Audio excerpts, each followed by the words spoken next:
We don't play the social game. We are social. Power 98.5. You're listening to Power 98.5, powered by United Angels Dream, your #1 resource for public relations, entertainment, and multimedia. Contact them today at unitedangelsdream.com. Empowering listeners from the US to the UK.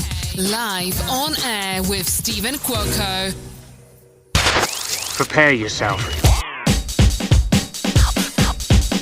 Okay, let's go.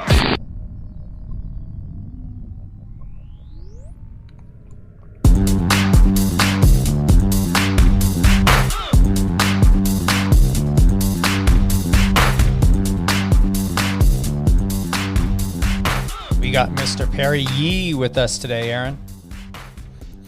Yeah, Perry's a good dude. He goes, former SEAL, has a great organization, great stuff. Looking forward to talking to him. Perry, you there? I'm here. Thanks for having me on. You belong here, right? You got a lot to talk about, especially about Active Valor. How much time do you got? I don't know, whatever you want. I know a fight's going on right now, but you're true. first come, first serve. So, yeah, you take precedence now. That's what DVRs are for. I appreciate that. Thank you very much. So bring us up to speed. Your background, tell us what you were doing in the Navy. Yeah, so I enlisted in the Navy back in January of 2005. I did 6 years active duty and went through Navy SEAL training back in 2006. Started with Class 259, finished with Class 262. Ended up being assigned to SEAL Team 7, which is located out here in San Diego, and spent about 4 years with the SEAL teams and got out of the military in 2011. And so since then, I kind of had a hard time with my transition, like a lot of veterans do, mainly kind of just finding my place in life and kind of finding a new identity being outside of the service. And bounced around from job to job every year for multiple years and just not finding anything I was passionate about. And that kind of led us to where we are today, which I'm sure we'll get into quite a bit. And you're married?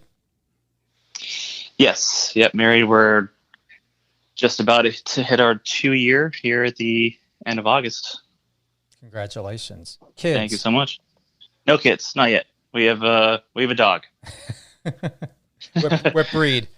Husky. All right. So he was mine before the relationship. So took him a little bit to get used to the new lifestyle, but he's loving life now. He's got a good life here. You're still in San Diego, right? Yes, sir. Yeah. What's your weather out there right now?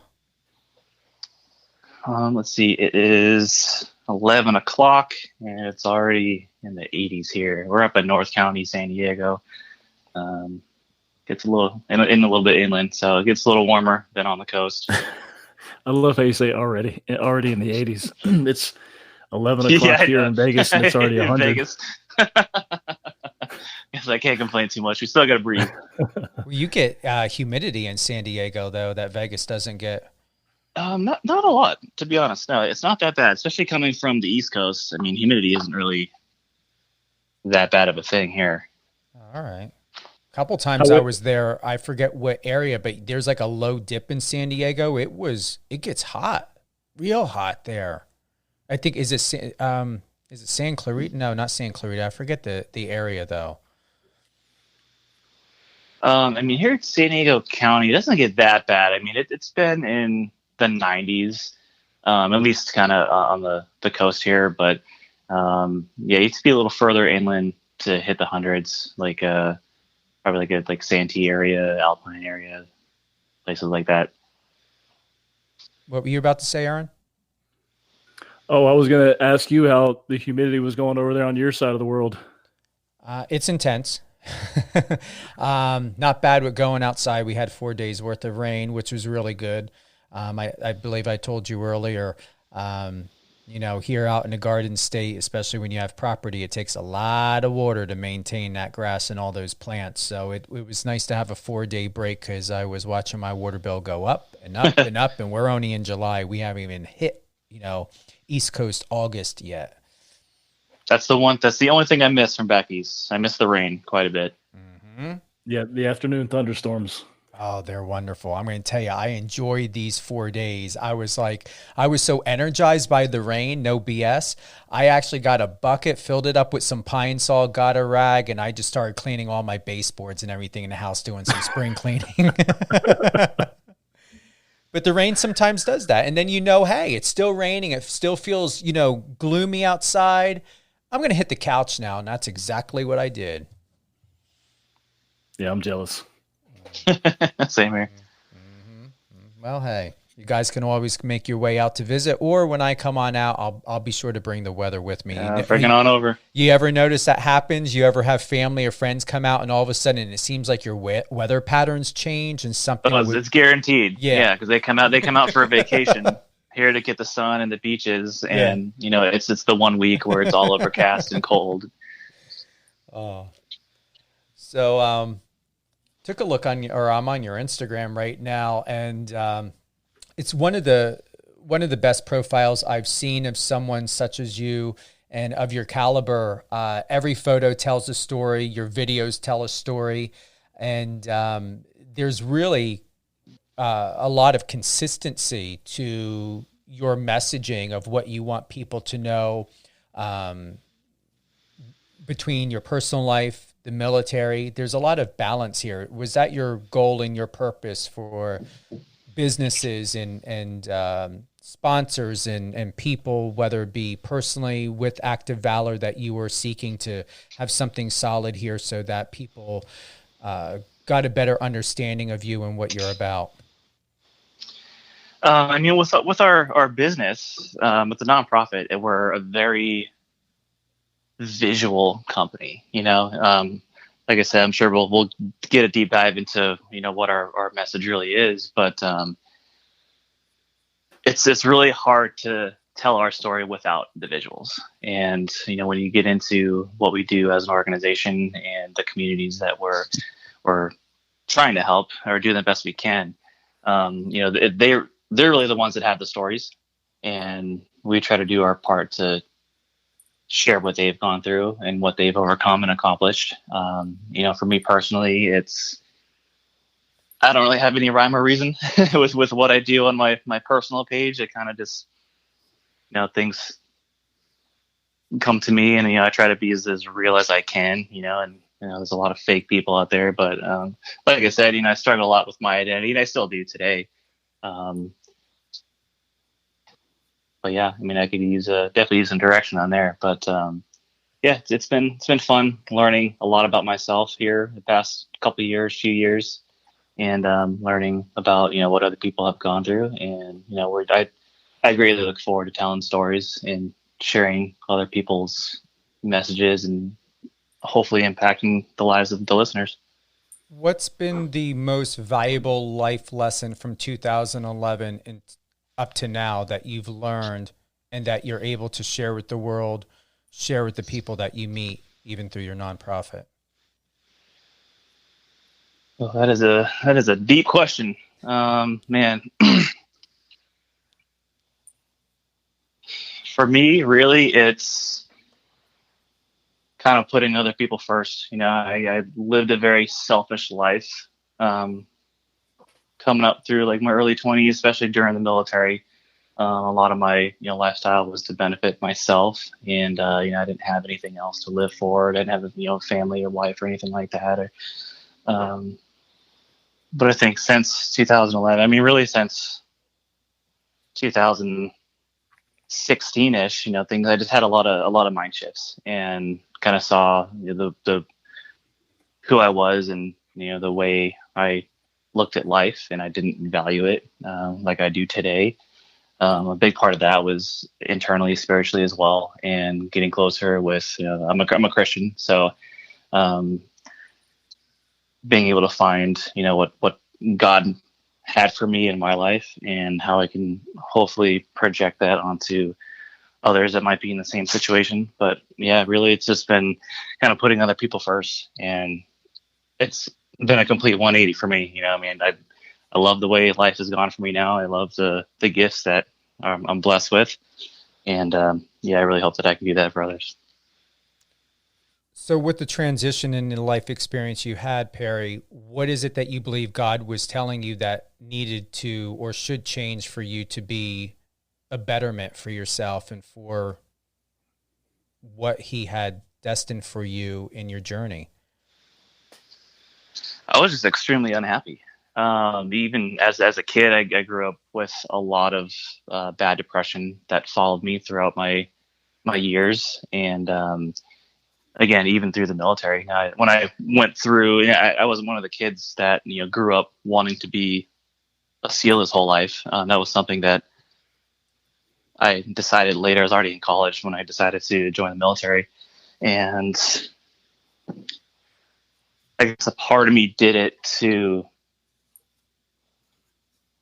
try to prove something to myself. I wasn't really trying to prove anything to anybody else, but I was hoping that like doing something as big as that would help me with my self-confidence and things like that. But it did. It actually didn't give me the peace that I had hoped it would. It was actually leading me down different directions that I didn't like. And one day it kind of just took looking in the mirror and realizing that I didn't like the person looking back at me, and I didn't know how to change that. So once I went through that kind of breakthrough, if you want to call it, yeah, really, it was just what I could, try to do for myself. And yeah, it was a long journey. It was a long journey, very, very kind of hard to explain, but yeah. What is the first memory that comes to your mind that changed it? Let's see. It was in 2016. I was attending this local church here in San Diego, and every year they put on a men's conference called Emerge, and there's 1,200 plus men that come. It's a very active weekend. They do a lot of different manly competitions. It's a lot of fun. It's a good way to bond with some brothers and some friends. And but it was during that time, like it was in one of the worships, and it hit me. I kind of, it was the first time I opened myself up. I opened my heart up and kind of let myself kind of give in. And big shifts happened for me there. And from that day on, that was March 25th, 2016. And from that day on, like I said, it was just like a 180. I just started becoming a different person. I mean, you can talk to my wife about it. I mean, she saw the physical changes in me, and all for the better. But ever since then, I've been able to kind of view life differently and just be happy with who I am as a person and with what I've been called to do here in the community. And how did that transition now into the nonprofit that became official in 2017, but you started it in 2016? Correct. Yes. So when we started Active Valor, I guess for your listeners, what Active Valor is, it is a nonprofit here in San Diego that is basically like a Big Brother program. And what we do is we take transitioning veterans and pair them up one-on-one as a mentor to a child that has lost a parent in the military, whether it was in combat, from PTSD related suicide. And we host a series of these big themed outdoor adventures here in San Diego where our vets can, pass on their years of acquired skills and knowledge to these kids that don't have access to that type of learning anymore, to teach them things that their fallen military parent would have been able to teach them if they were still around.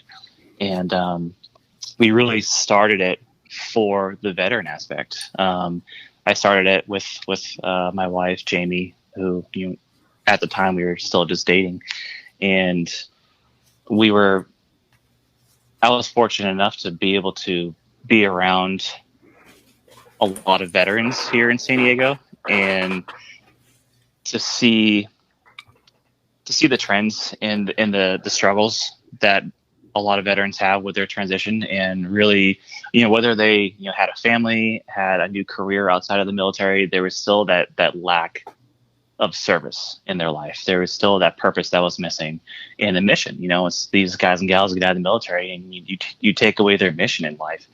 And we wanted a way to kind of combat the symptoms that a lot of vets face. And so for us, it was like, how do we take these veterans, utilize their skills, let them, use the things that they've learned over their years of service. And it was hard for us to kind of consider what that would be like, because we didn't want to just start a program where, we were taking them out doing community service type work, which is all, fine and everything, but not a lasting impact on their life. And so we had to sit and think about, what that really meant, and how do we, serve others in need. And so the Gold Star community, which is, again, so a Gold Star family is somebody who has lost a family member while serving on active duty.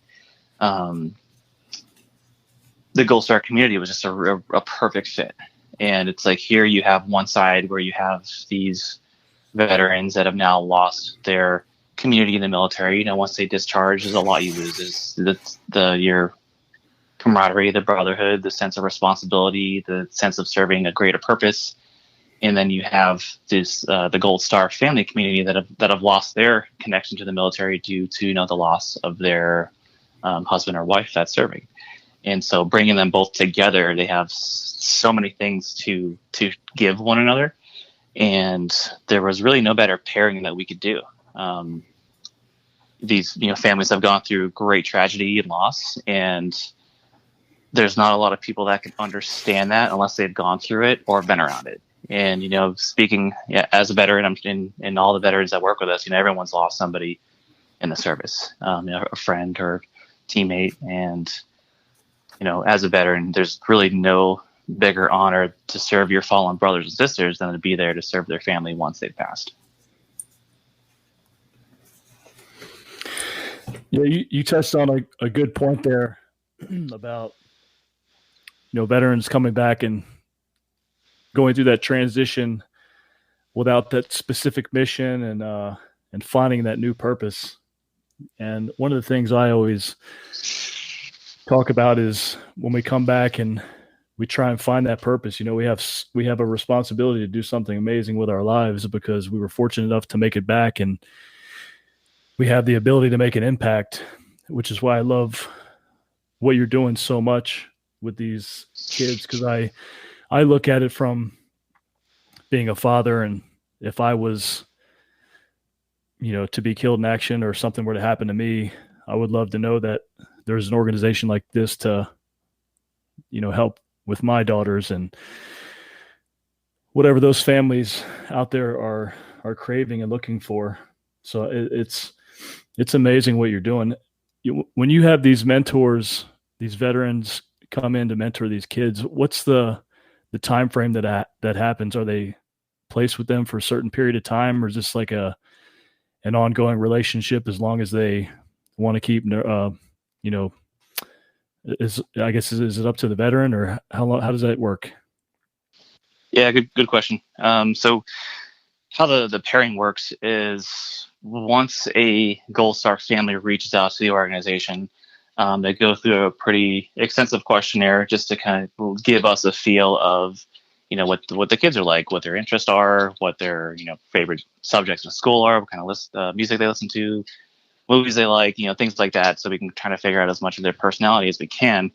And if they're open to it, if they're able to, share as much as they want about their fallen parent, that also helps us with the pairing process. And so once we get X amount of kids that sign up, then we go into the community and find the veterans to pair them with. And so they'll go through the same questionnaires, and we try to pair them up as best as we can, personality wise, or if their parents served in a certain capacity, we try to, to pair them up if they're from certain communities or not from the military. And once they're a pair, they're a pair until they're no longer with the program. And one of the best pieces of feedback we've gotten from all of the Gold Star spouses is that, there's not a lot out there that offer their kids the one-on-one ongoing mentorship. And that's what we really strive to do. What we do isn't a once a year, you show up, you have a good time and leave. We really want to focus on building real lasting relationships. And so for right now, all of the kids that are part of the program have lost their fathers. And so they are all paired with a male veteran. And, it's not their job to be the new dad. They're not trying to fill that role, but just to be that positive role model and male influence in their life. Majority of the families that come to us are still in single parent homes, and so there's mom in the house that wears all the hats, that's in charge of doing everything in the home, bringing the kids to their events, their sports, their school. And so we just try to fill the gap as far as, things that they aren't able to do for their kids. And, there's certain things that the male's role is in the house. And so, yeah, we once they're paired together, we keep them together for as long as we can. We've unfortunately have lost some veterans due to them, moving out of San Diego, relocating. And, yeah, as far as that goes, we try to keep them together for as long as possible. How often do the veterans connect with the kids? Is this like a once a month type deal, or is it you guys establishing the mentorship and then the veterans and the families building that bridge to do stuff on a weekly or monthly basis? So our big adventures are 3 times a year. We have a spring, summer, and fall event. In between, we'll do some smaller meetups just to keep the connection going, get everybody together. When we're together, to be completely honest, it is like a big family reunion. When we started out, our first event was in September of 2017, where we had 11 veteran and Gold Star kid pairs. Since then, we've quadrupled that, and we have 45 pairs with the program now. And in between the events, we highly encourage all the veterans to be proactive in the life of their mentees, and that's really up to the relationship that they can form with the kid and the parent. It's on them to exchange contact information, and it's whatever their comfortability level is. And we have some vets that see their kids multiple times a month. They take them to concerts, fishing. Maybe not so much anymore with all the quarantine stuff, but that's some that are really proactive, and which means a lot to us. It means that they care about what they're doing. They care about their role as a mentor, and that's something we take very seriously. But yeah, it's really outside of Active Valor. It's up to whatever the family and the veteran can kind of come up with. That's pretty amazing. What I like to add to that is the care packages. And I don't know if I'm jumping. I don't want to jump like from one topic all the way into another topic, but it seems like they could be unison in the aspect of that. Is there synergy with the Valor Adventures and care packaging? Are they two separate entities? What benefits or what differentiates those two aspects of your company? Yeah, so they're two different entities, really. So the care package program we have on the website is, for anyone who goes on and sees that, it's where people can purchase an X amount of care packages that are being shipped overseas. And so once we get a purchase in, these boxes are packed by veterans and sent overseas to different units who need resources. And it's kind of how we started. While we were kind of putting the Valor Adventures program together, this is what we started doing in the meantime, just to get us rolling, get us proactive in doing something for our service members. And so it's, two totally separate different things. But since then, we've also had some of our Gold Star kids who were in high school. And so at their high school, they started an Active Valor club, which they gathered other students from their school and their club. And their whole mission was to build care packages to send overseas to troops in need. So it was really cool for us to see our kids take the initiative and on their own be like, hey, we want to do this. We want to represent Active Valor and what you guys do and what it's done for us. And it spoke light years for us. We were just completely, beyond blessed on them wanting to do that. But so for as far as it goes for us, like on the actual website and stuff, it's two totally different aspects. Well, I'll tell you, Stephen, down range as a military service member, getting a care package is like Christmas. I mean, it's the world, man. It doesn't even matter what's in it. It could be, you could get a box full of like thumbtacks and beef jerky, and it's like the greatest day ever. Oh. Hey, and what happened, like when you guys are away or, like somewhere where you don't have easy access to things, as precious as that is to you, is what you expressed, Aaron, what would be the most valuable necessity that you would need, or is it just anything? Speaking for my view on it, I feel like it's really about the lifestyle of the person. For me, I used to love getting, you're going to laugh and this might shock you, but supplements and, protein powders, some protein bars, things I could throw in my pack and travel with.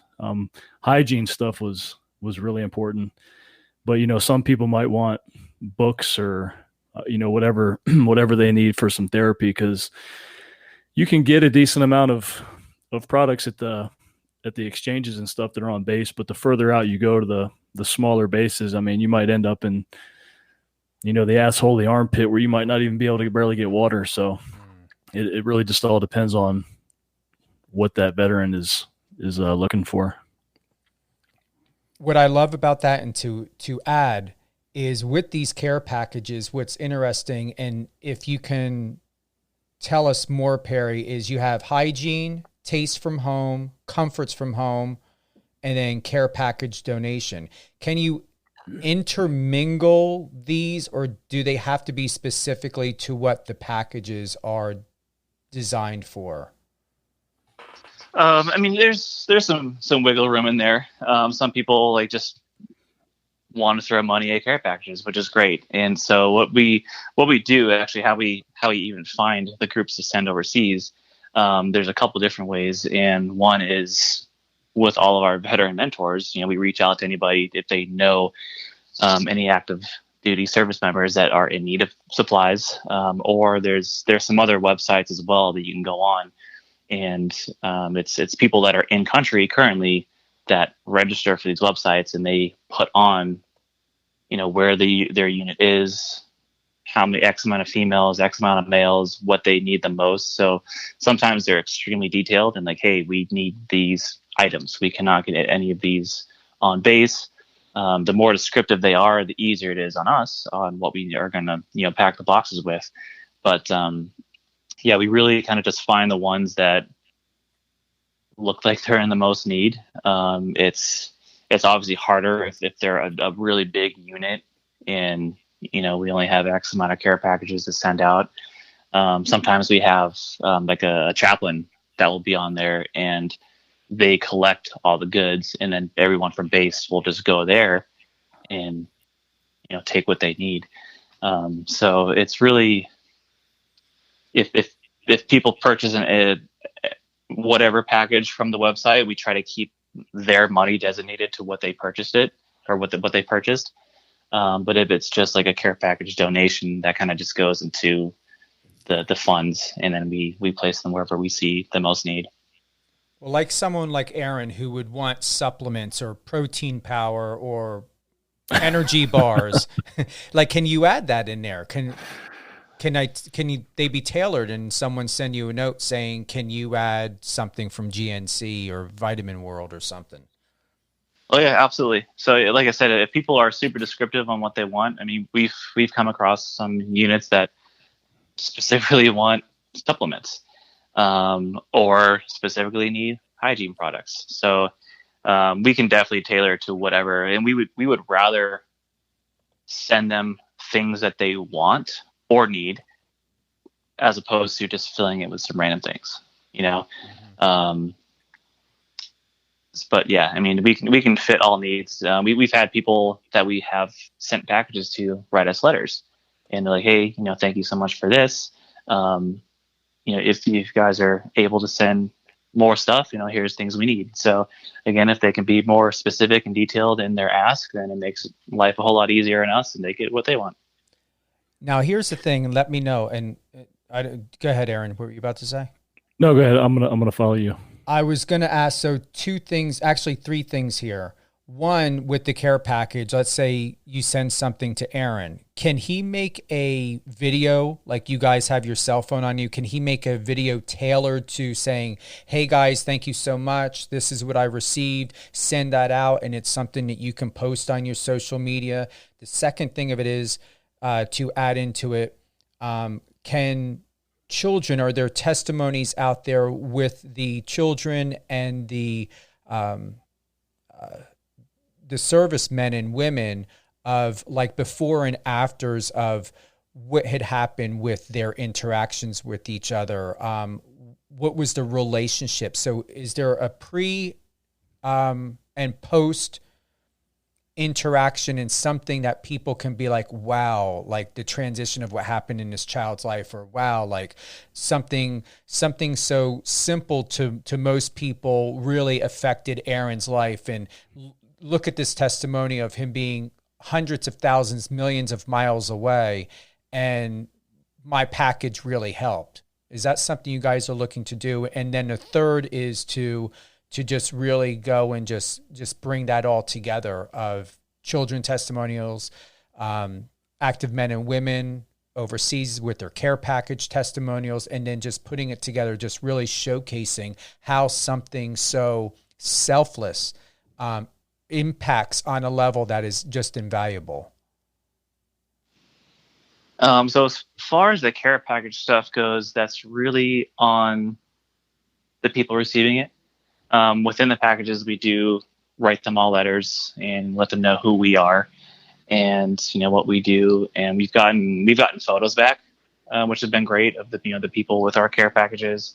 We haven't gotten any videos yet, but as far as if we can share them on social media, again, it's all up to them if they're able and willing and allowed for us to even do that. As far as the testimonials go for the families, we do a few. It's the funny part is with how active these kids are, how energetic they are. Sometimes you get them in front of a camera and they're super shy and quiet. So we've actually done a few testimonials with the child and the parent. None before. We haven't done any pre testimonies or videos like that, because we don't meet these families until they come to their first adventure with us. And so, our interaction with them is very minimal before, they're a part of the Active Valor family.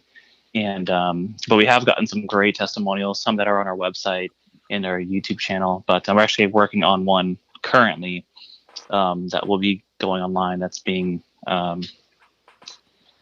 with one of our families and the mentor. So it's something we look to do more of. It's just, it gets a little challenging with obviously the sensitivity of, why they're with us in the first place. Mm-hmm. But, usually the spouses are good. The spouses are great. All the Gold Star spouses we've become really close with them, and they're willing to share their story with us and with whoever. But it comes down to the comfortability level of the children, and what they're willing to say, what they want to say, if they're able to be on camera and all that stuff. So it's hit or miss. But we are looking to do more of that because, again, like I said earlier, it's they have some pretty inspiring stories when it comes to things that they've overcome and have achieved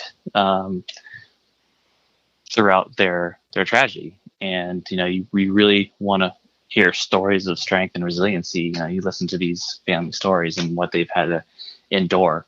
But yeah, we're hoping to do more of that, because again, it's what, we strive to do with the organization, and to impact these families' lives. And they've all had amazing things to say about their experience with us, and it warms our heart. And it's definitely something that we want to be able to share with other people.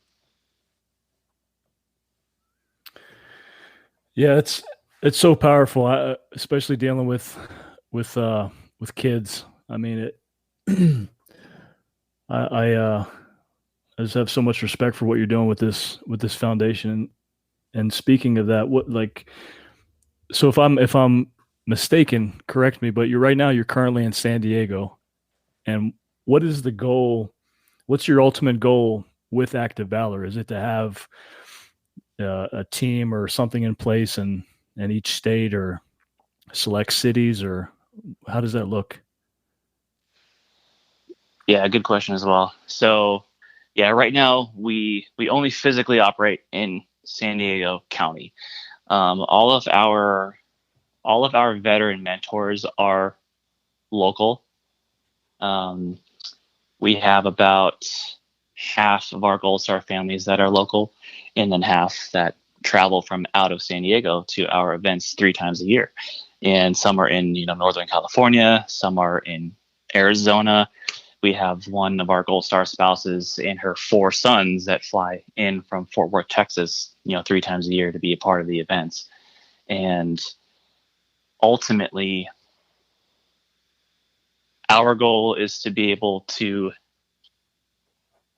bring as many Gold Star families to us as we can. And so we've actually had, everything, all the families we get since our very first adventure have all been through word of mouth. We haven't advertised for it whatsoever. It's just been through the Gold Star spouses, sharing the photos and videos of an event on their social media. And that community is very well connected with one another. And so we get inquiries from all over the country that want to be a part of the program. And, right now we're not financially in a place where, we have the ability to fly in and lodge all these families 3 times a year. But ultimately that's our goal, is to be able to have the means to make this accessible to every family that we can. We don't currently see ourselves going to other cities. One, San Diego is a great destination, and so a lot of people look forward to coming out here. Normally they come out for an event, they stay for the weekend, they have friends or family that are in San Diego that they stay with and get to see. But with what goes into the adventures, and so for people that are listening and haven't been able to see it, you can go on our website, and we do post event recap videos for all of our adventures, and they are extremely detailed that myself and my wife do to put these on. And a lot of the things we do are very handcrafted and designed to have a fun experience for these kids. And it would be hard for us to try to duplicate that anywhere else right now.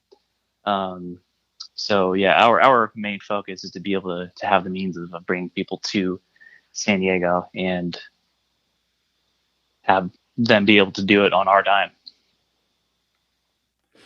Yeah, I've seen the videos. These are events that will impact these kids for a lifetime. I mean, they're very extensive activities. I mean, some of them I'd like to be involved in. We'd love to have you, man. You're not that far away. With the recent testimonial by Teresa. Yeah. And I love San Diego too, so. Oh, so go ahead, Aaron. Oh, no, I got it. Maybe there's a delay. So there you go, Perry. Take him up on it. Get him on out there. Yeah, him. So Perry and I actually, I don't even remember how we met. Maybe it was through Eric with Trident Coffee, who's a Navy SEAL too. But I don't even remember how initially Perry and I connected, but we've been talking about trying to link up, but just between our schedules, it's been tough. And I owe him a workout, especially a leg session. So I'm looking forward to seeing him.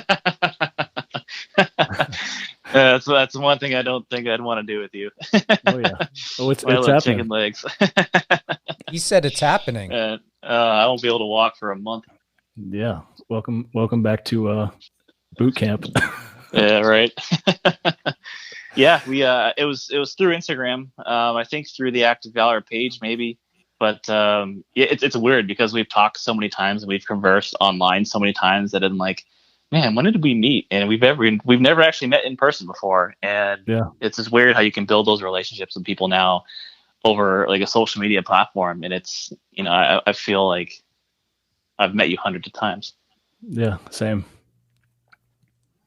That's the best thing that you guys are doing. Everyone's doing now is taking the situation and saying, listen, let's connect. What can we do to build positivity, focus on positivity, get my message out there, just like with Active Valor, when Aaron brought this to the table and informed me about it and told me about it, it's like, yeah, he wanted to know, am I interested in people that are everyday people who live lives and, that aren't celebrities? I'm like, absolutely. Everyone has a story to tell.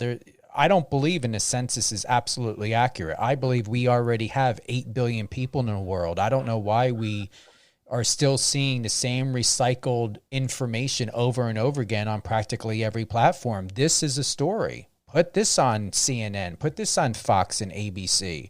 I don't care what this one's doing or that one's doing or whose lipstick, sold over 1 million. What is that going to do for anything?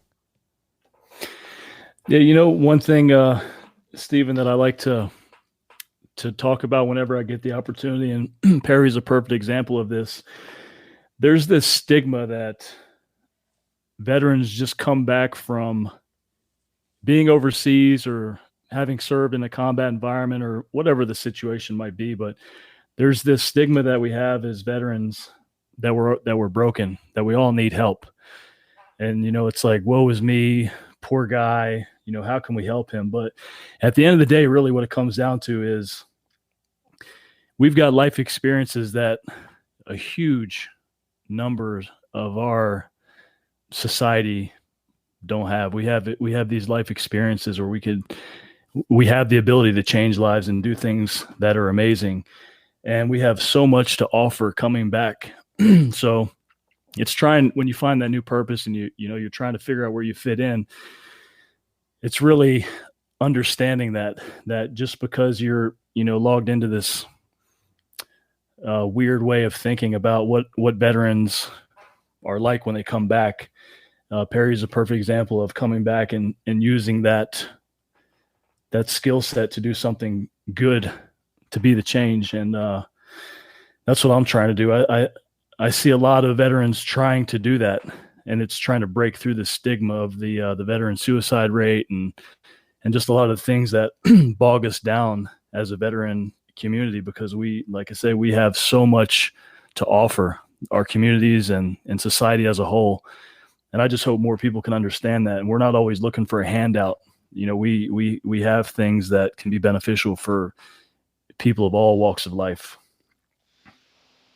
Yeah, that's a great point, man. And I feel like with all the veterans that I've been able to come across, to work with, to befriend ever since I've gotten out of the military, it's like these men and women come with great amount of work ethic. They come from a place where they've had to be put in very tough situations to be problem solvers, and it's a lot, like you said, with a life experience. Now, being in the military makes you grow up pretty quick.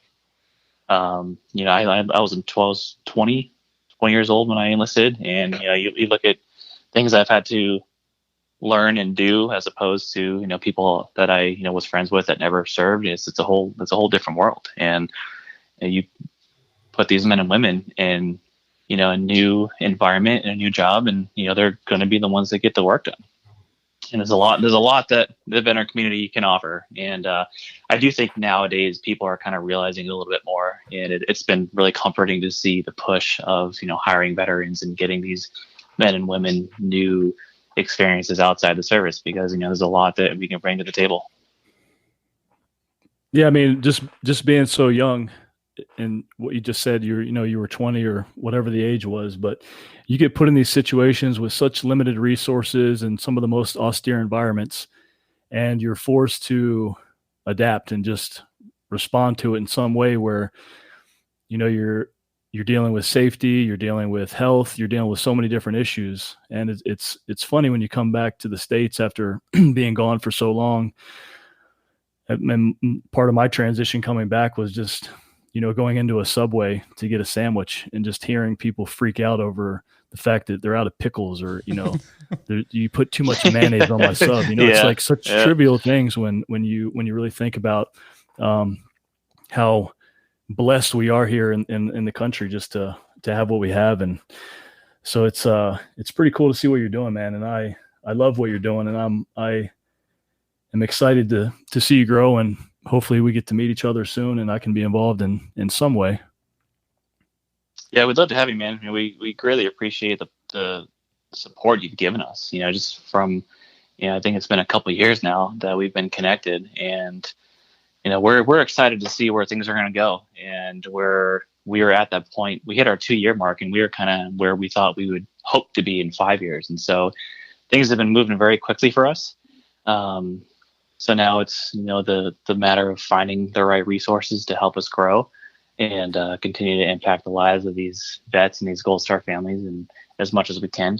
But, we appreciate people like you that are able to give us a voice and, share our story and our mission with others. And I'm going to be honest, and Aaron, you're absolutely correct. There needs to be conversation about this. And I know I was very transparent with you, with having family members in the military and law enforcement and even working for the government. I don't have a positive memory of what happened to my family members, of when they either came back or stopped serving. It was very emotional. It was a little bit traumatizing because the person that left wasn't the same person that came back. My main support as an ally for every person that serves is, you guys deserve more before you enlist, when you return. The number one thing, and I know everyone has, certain things that they deal with, but a veteran should not be homeless. A veteran should not be left out on the street. A veteran should not be left in some subpar housing. You guys should not be on some capped check assistance or health care. You guys should be given primo government level, superior to government level of care and health and money and housing. You should not have to worry about finding a job. You should not have to worry about, oh my God, all right, I can go to school and get help from the government, but what about my money, even though there is subsidiary there? Things need to change to where if you are serving this country in any branch, you should be given the luxury to be able to be worry-free from money. And if either one of you, any military veteran, all people that are listening, that are going to listen to this, you have any family members that are out there that served, they should not have any reason or been given any reason from the government, from society, from where you get your checks to have to stress. If you want to go to school, get $5,000 a month and have your housing paid for, great. Whatever it is to make your life comfortable until you go into the office or tell the government, listen, I can sustain myself now. Thank you for the help. I am ready to get back and to be of service to society because I am emotionally, mentally, and physically capable of doing so. But with my family, none of them were able to do that. They gave up college because they couldn't afford it. Or they gave up the idea of, all right, well, I'm making a certain amount of money, so I got to go to work, so I can't go to college to get additional education to make more money. There was always this give or take, and it's unacceptable. Once again, you guys deserve better. than what I have seen you get. I appreciate you saying that, and hopefully that will one day change. I mean, we're in some pretty polarized times right now, so it's hard to even think about that being a possibility, but I always believe there's a chance for anything positive to happen. I mean, we at the end of the day, I mean, we are on the front line to give our lives for what's supposed to be the freedom of our country. So you'd think that'd be somewhat important. Yeah, I could go on and on. This could get political and everything, but I'm definitely not going there. I support you, even if you did, honestly, even if you did. I'm passionate about you guys. And and I'm going to be honest, whether someone is dealing with a substance issue, an emotional issue, whatever it is, no serviceman or woman should be living on the street. That pisses me off. And there is nothing in this world to justify it. Even if that person chose it, the number one thing that should be asked, what led that person there? Not enabling, being like, oh, there's an issue here. Okay, well, if that's, no. Just ask the person, offer, and just at least give the service man or woman an option to say, here's where I'm at. I do need help. I didn't want to be a burden to my family. I thought I was a burden to my family. I was led to believe I was a burden to my family. But if you think you can do something to help me, do it. That's what should be offered.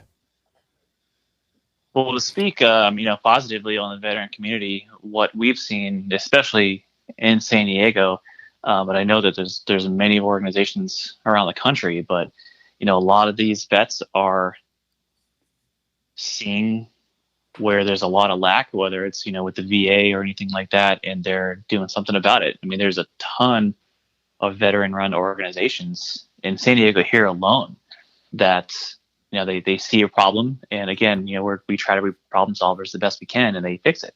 And so I think one of the hardest things is just knowing where to look, knowing, doing your research and seeing the different organizations that are actually going to be able to help you. And one of the worst things, one of the worst aspects about being a veteran is taking care of yourself.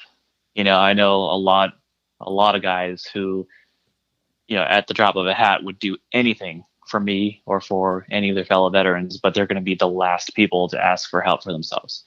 And so, I think a lot of the issue lies with, the pride that we have. Like you just said, being the thought of being a burden onto others. There's a lot of things that out there that just aren't true that we tell ourselves. And to also know that you're not the only one going through it. When we started bringing all these vets together, it's these guys are also, meeting each other for the first time. And they're like, wow, like this, here's a guy who served in the same capacity as I did, going through the same issues as I do. And, they've been able to connect, create relationships and friendships from there. And I think for some reason, when we get into that isolation issue, the thoughts just start spinning in your head. And for some reason, you think that you're the only one going through this. There was times when I got out, I would go literally 4, 5, 6 days without even seeing another human being. Like I would just be a recluse and just stay in my home and not want to be a bother or burden to the world. And, that's just something that we need to overcome in ourselves. And, just have the courage to put yourself out there, to be vulnerable and to ask for help, because there's a lot out there available to us. It's just a matter of finding it and being able to be like, hey, I need assistance, and going for it. Yeah, you nailed that, Perry, with that one word you just said, vulnerability. That's a game changer when you can embrace that, because I've talked about it before. We actually were talking about it, I think, last week on another interview, where just embracing vulnerability and not being so in your head and having to be so stoic about everything, because that's the way the military brings you up. You don't embrace vulnerability because it's looked at as a weakness, but in the real world, you kind of need some of that to be able to function properly and relate to people and get things done.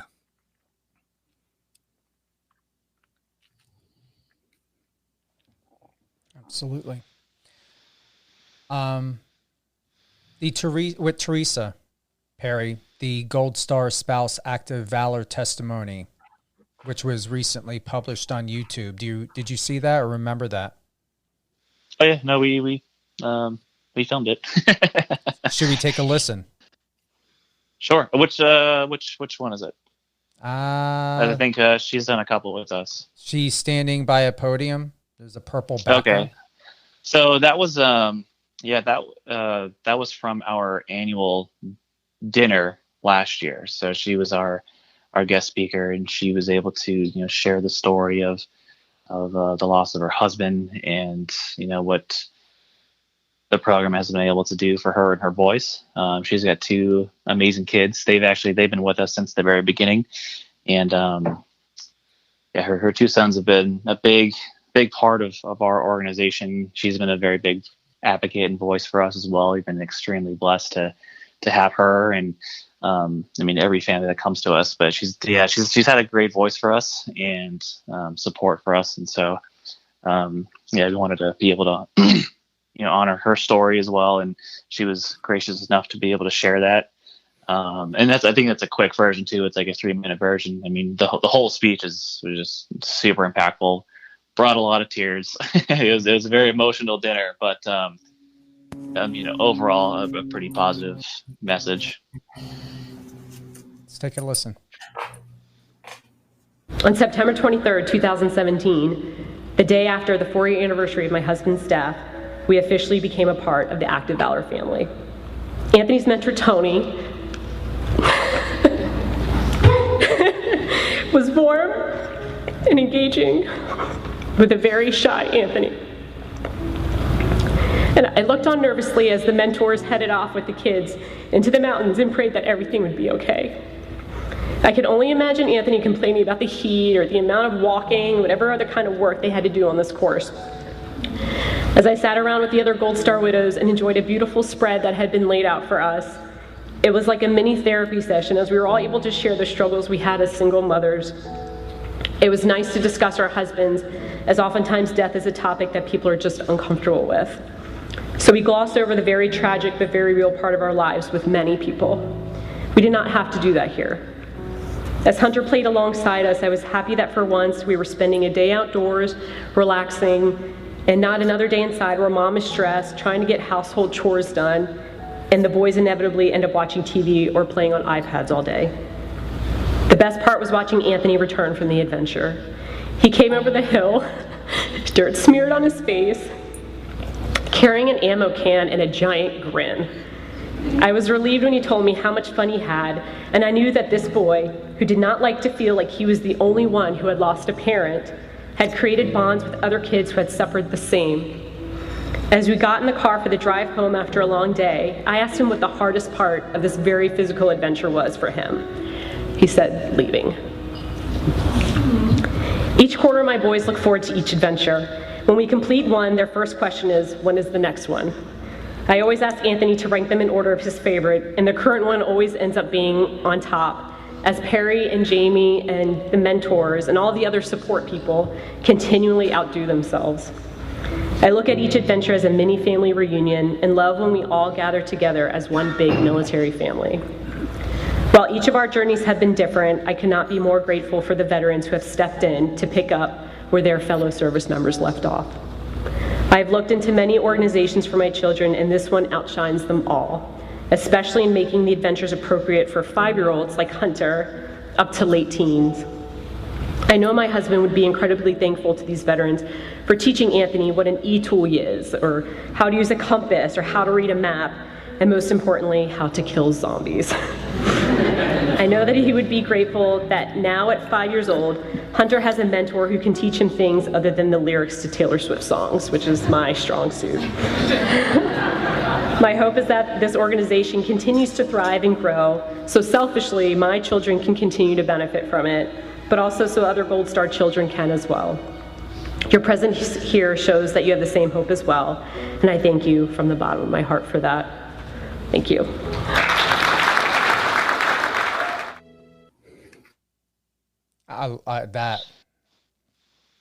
You didn't share the tear on that. Something's wrong with you. So one thing that she talked about there, which we never considered when we were putting the program together, was we had so much focus on the relationship between the veterans and the Gold Star kids that we never really thought about what it was going to do for the parents. Whenever we have an event, we have a nice area set up for them. It's got some, great food, drinks, and activity for them to do. But what we learned just after the very first adventure we put on was how therapeutic it was for the women to be able to sit with one another. They're women that have actually gone through the same tragedy. It's hard when these widows are speaking with other, military wives that haven't gone through the tragedy. And it's like, oh no, my husband's gone for another 6 months or whatever it is. And, for them, it's like, well, mine's not coming home. And for them to be around other women and to just talk with one another and share the stories. Actually, one thing that Teresa mentioned to us before was she can't even talk to her family about it anymore because it's become, old news to say, you know what I mean? Like, for them to continuously hear, the same stories over and over again. And, that shouldn't be, they should be able to talk about them as much as they need to, but also to, share the stories of their triumphs since their tragedies. And it's become, it became very apparent to us after the first event, but now we get to see, what it does on all of the women as well as their kids. I like that. What would be what's the most important piece of information that you would like people to take away from this interview today, learning about Active Valor for the first time? What's the most important part of your message to get out there? I think the biggest thing is just the mission, and the awareness of what's out there. And a lot of people, there's a lot out there, like Teresa said, that do focus on the Gold Star community. But, our program really offers something that most others don't.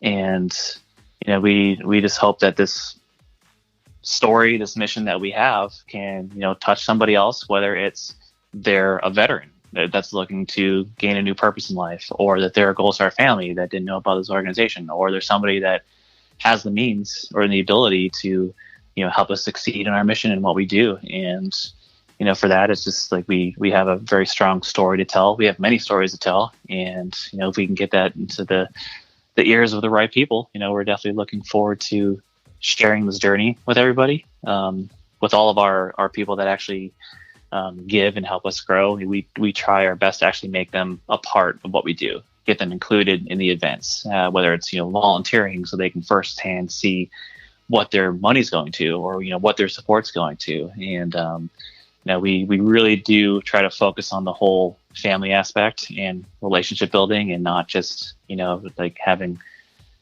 email conversations or something like that, but we want people to actually feel like they're a part of what we do. And I think we've done a good job with that so far. But I think our main message to all your listeners is we're out there, we exist, we're doing some pretty good things, not to be like biased or anything, but I believe in what we do wholeheartedly, and there's a lot of people that benefit from it and that could benefit from it.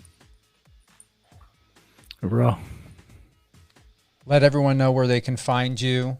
Active Valor, drop it. Yeah, so if please head to our website at activevalor.com. On there, you can see all our post-event videos. You can read our testimonies. You can donate. We have options for monthly donations as well for people that want to continuously give. You can check us out on Instagram at Active Valor, all one word, and on Facebook as well. And that's the best way to see what we do. Again, we're a very visual organization. If you really want to see some awesome videos and photos of these kids just having fun and learning from somebody that has walked in the shoes of their fallen loved one. It's really inspiring to see, and I hope everybody will join us. And please get those care packages. I'm a true avid fan of how you guys have developed those. They're important. Thank you so much. I appreciate it. Any closing thoughts? No, I just appreciate you taking the time and listening, hearing me rant, and that I'm very grateful for people like yourselves that again give us a voice and a means to get our story out. And I appreciate all your support, and anything that I can ever do for you guys, never hesitate to ask. Keep us posted on what's happening, and so we can get it out there in the news. And don't hold back contacting Aaron or myself right away. And let's get you back on the air. Thank you so much, guys. Appreciate it. Enjoy your weekend. Thank you. Thank you, everyone, for joining us live on air with Stephen Cuoco with Aaron Williamson. And thank you, Perry Yee, for joining us today on Power 98.5.